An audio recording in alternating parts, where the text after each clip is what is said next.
ሰበር የተባለውን ዜና እናሰማችሁ። ኪም ጂንግ እስራኤልን ለማጥፋት አንድ ሚሳኤል ብቻ ይበቃኛል አሉ። ኢራን የሆርዝ የባህር ሰርጥን ዘጋች። ዝርዝሩን እንደሚከተለው እናቀርባለን። ለእስራኤል አንድ ሚሳኤል በቂ ነው።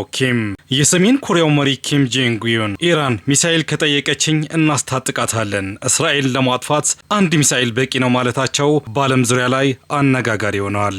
ኢራን የሆርዝ የባህር ሰርጥን ዘጋች። የዓለም ነዳጅ ንግድ የደም ስር ተብሎ የሚጠራውን የሆርዝ የባህር ሰርጥ በኢራን በይፋ መዘጋቱ ተለይቷል።